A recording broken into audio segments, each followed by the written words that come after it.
당신이 찾던 무서운 이야기 고비의 TV.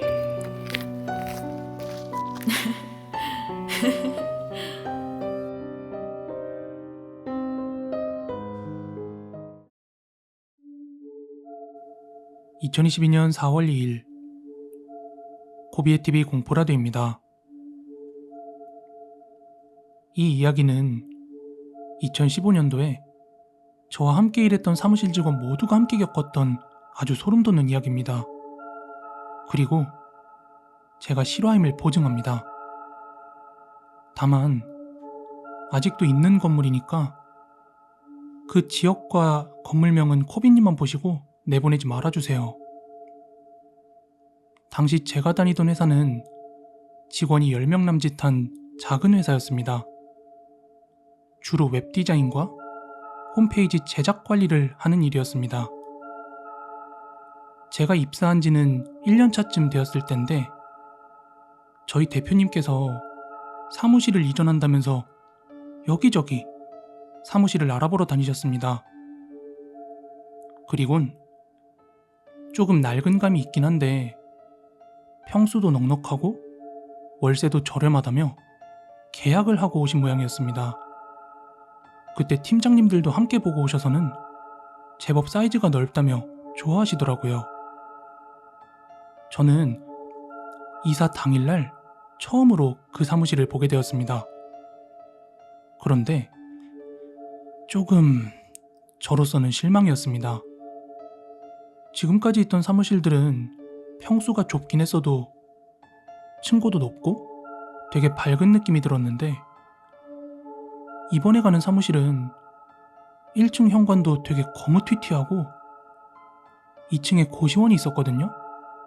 근데 그 고시원을 통과해서 사무실에 가야만 했었습니다. 건물에 엘리베이터가 없었거든요.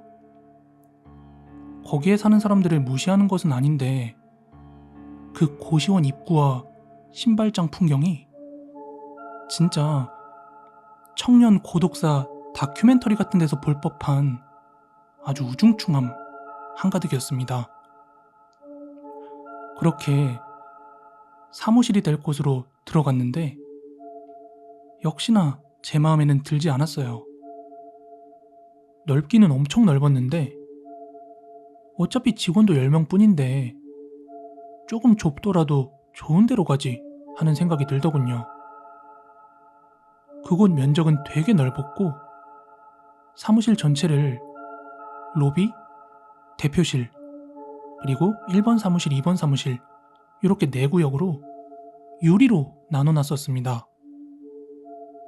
전화할 일이 많았던 영업 기획 파트는 1번 사무실을 썼고 디자이너들은 2번 사무실을 썼습니다. 저는 디자이너라 2번 사무실을 썼고요. 처음엔 쉽게 정이 붙지 않던 그 사무실도 그냥 돈 벌러 왔지 놀러 왔나? 그런 생각으로 일하다 보니까 점차 적응이 됐습니다. 그러던 어느 날이었습니다. 랜딩페이지 디자인 작업이 밀려서 저와 동료 한 명이 남아서 야근 중이었습니다. 보통 야근 중에는 너무 무서워서 사무실 전체에 불을 켜놓고 일을 했었거든요. 그런데 한 10시쯤 넘어갈 무렵이었는데 로비 쪽 불이 딱 꺼지는 거예요. 저랑 동료는 일제히 시선을 돌리며 뭐야? 왜 꺼졌지? 하고 둘이 같이 불을 켜러 로비로 갔습니다.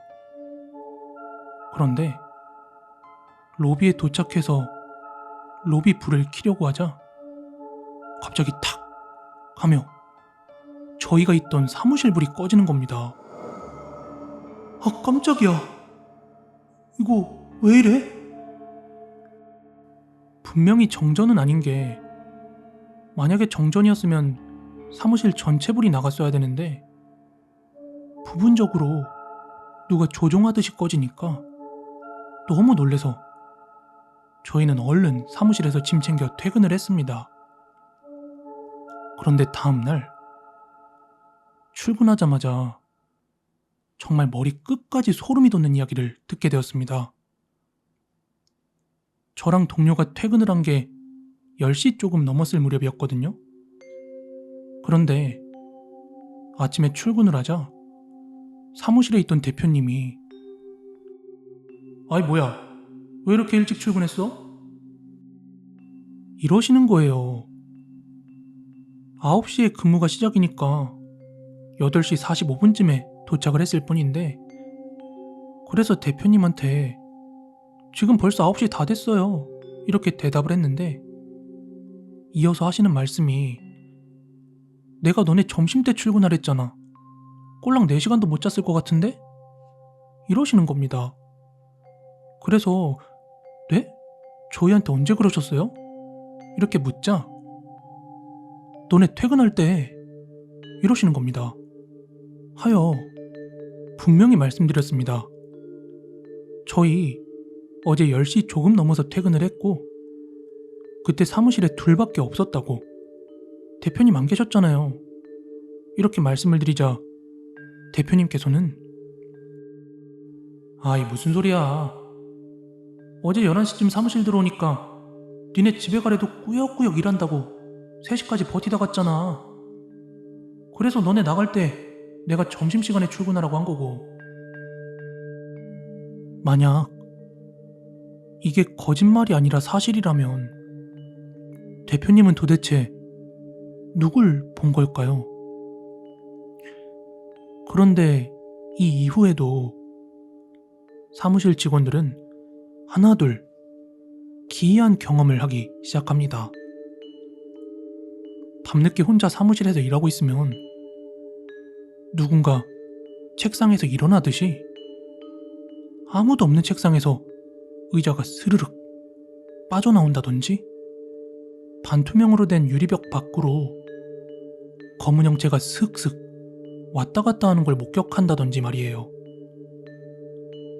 그러다 하루는 진짜 사무실 전 직원이 동시에 닭살이 돋아 대표님께 이사를 가자고 했던 사건입니다.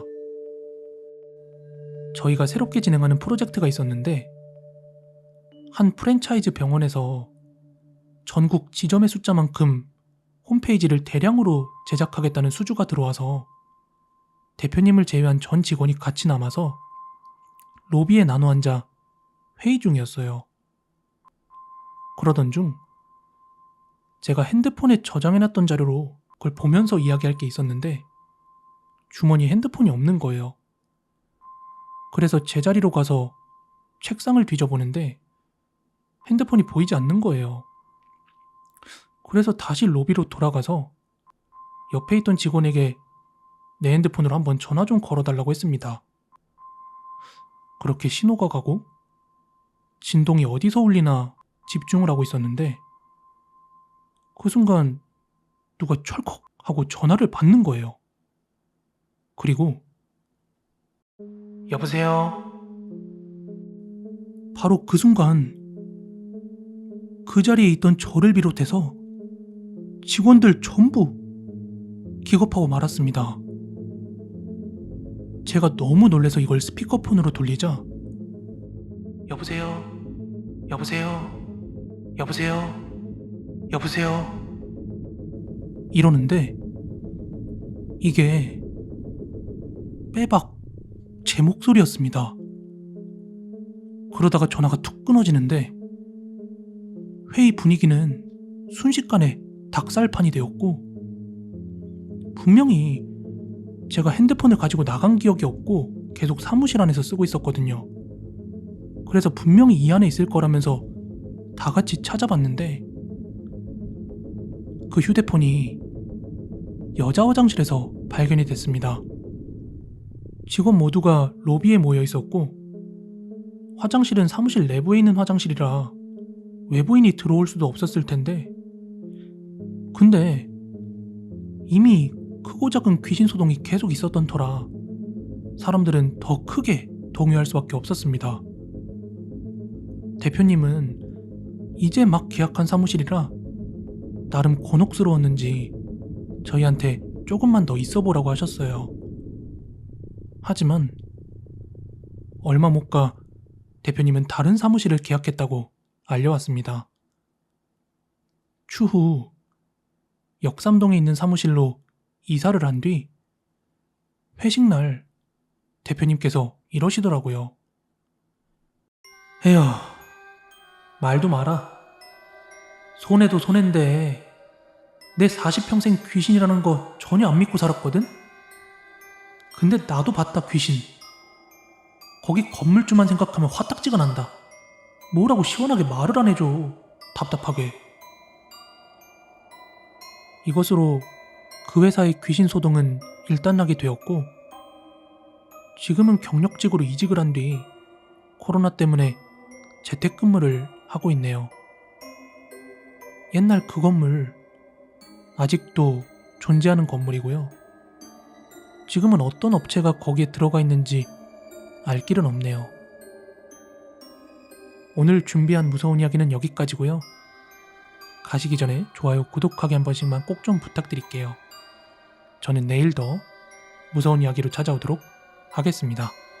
감사합니다.